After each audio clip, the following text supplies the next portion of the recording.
Paris, 1954. A love story that felt eternal. But behind the screen, time has erased almost everyone who brought it to life.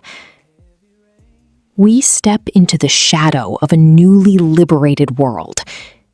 Charles, a struggling writer played by Van Johnson, and Helen, the breathtaking Elizabeth Taylor, collide in a city desperate to heal. They dance through rain-slicked Parisian streets, surrounded by post-war jazz, warm cafe lights, and an intoxicating, fleeting romance. But this is no simple fairy tale. Sudden wealth turns to poison. A dream turns to the bottle. And one night, a locked door in the freezing rain destroys a family forever. Bringing this tragedy to life cost MGM an astonishing $1.96 million, a massive fortune back then. But it paid off, pulling in nearly $5 million at the box office. Let's travel back to that exact moment in history. It was a completely different world. A time when a Paris metro ticket cost just a handful of old francs, literal pennies, and a train ticket across the French countryside cost less than $3 American. While their characters struggled with poverty and despair on screen, the reality behind the cameras was pure Hollywood royalty. When the director yelled cut, the cast retreated from the freezing, rain-slicked sets to the opulent, velvet-draped suites of grand Parisian luxury hotels, living like kings while filming a story about absolute ruin. Yet, that visual ruin was crafted with masterful intent. The film employs a brilliant, almost invisible psychological trick through its wardrobe. Legendary MGM costume designer Helen Rose, the same visionary who would later design Grace Kelly's real-life royal wedding dress, used Elizabeth Taylor's clothing to tell a silent story of decay. Notice how, at the beginning of the film, Helen's wardrobe is bursting with vibrant, wealthy, intoxicating colors. But as her marriage decays and the bottle takes over, the colors are deliberately drained away. By the end, she is swallowed in muted, heavy, tragic tones. It is a visual countdown to a heartbreak.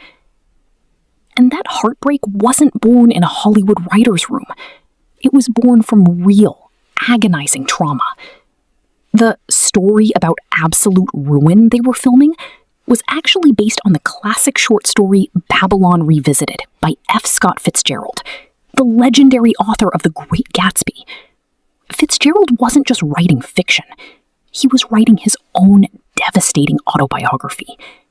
Just like the characters on screen, Fitzgerald lived through the wild wealth of the Roaring '20s, only to lose everything in the 1929 stock market crash.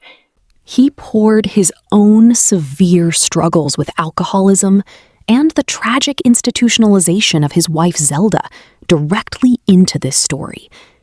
The despair you see on screen isn't just acting. It is the real, lived trauma of one of history's greatest writers. For a 22-year-old Elizabeth Taylor, stepping into this heavy trauma was a battlefield.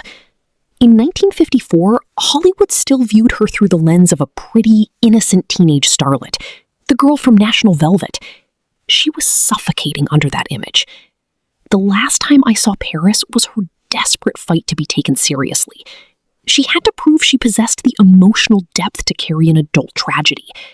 And as she descends from a carefree romantic to a broken, tragically ill woman, Taylor proved to the world that she was not just a beautiful face.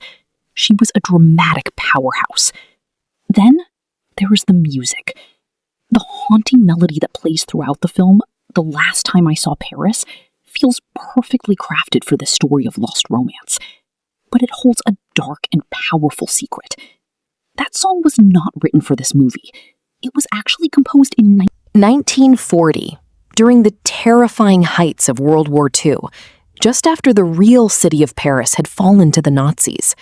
It carried such a massive emotional weight that it actually won an Academy Award 13 years before this movie was even filmed.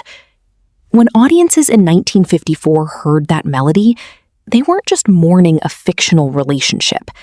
They were mourning a lost era. They were mourning a world that had been torn apart by war, a world they could never return to. Yet, the heaviest tragedy of The Last Time I Saw Paris isn't what happened on screen. It's what happened to the cast. The vibrant souls trapped in these 1954 frames are gone. The jet lag hit like a heavy rain. We were lost in the catacombs of our own pain. Spent 20 euros on a croissant that tasted like regret. We were arguing over maps while the sun had already set. Elizabeth Taylor was just 22 years old here, standing at the edge of global superstardom. She lived a life as dramatic as any script before leaving us in 2011 at age 79. Van Johnson, the charismatic leading man, was 38 during filming. He lived to see the world change entirely, passing away in 2008 at 92. Every single hour, everything went wrong, but it felt so right. Under that Parisian sky, burning through the night. My luggage went to Rome while we were stuck in the city. I was wearing your oversized hoodie, looking real gritty. Donna Reed, playing the protective sister Marion, was 33. We lost her much too soon in 1986, at just 64. But when the rain started coming down on the street, I realized you. And Walter Pidgeon, the eccentric, lovable father, took his final bow in 1984 at age 86. Every adult you see breathing, laughing, and crying in this timeless film has passed into history. But there is one heartbeat left. What about the little girl who broke our hearts? Vicky, played by child star Sandy Desher. She was just 8 years old when she filmed those devastating final scenes. Many believe this brilliant child star simply vanished into thin air. The truth? After a brief television career, she quietly chose to walk away from Hollywood in the late 1960s. She traded the flashing cameras for a quiet, private life. Today, she is the sole surviving memory keeper of that iconic set. But look closely at the background of this masterpiece, because there are hidden secrets in these frames. Did you notice the handsome young tennis pro? That was the theatrical movie debut of an unknown actor named Roger Moore, years before he would become a global icon as James Bond.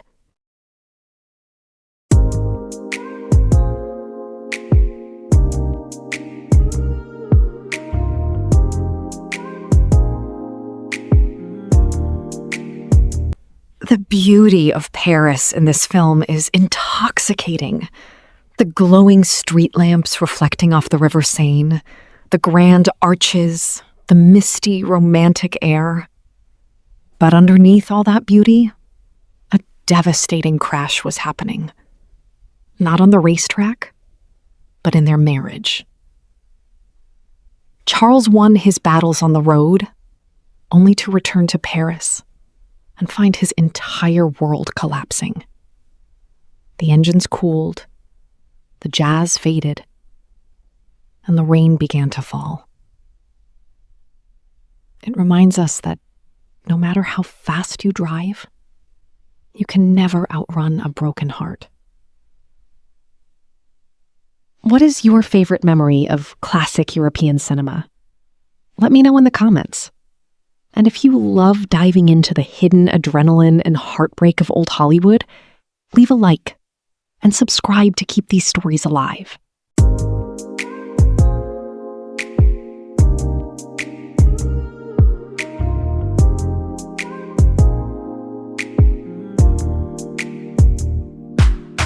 The jet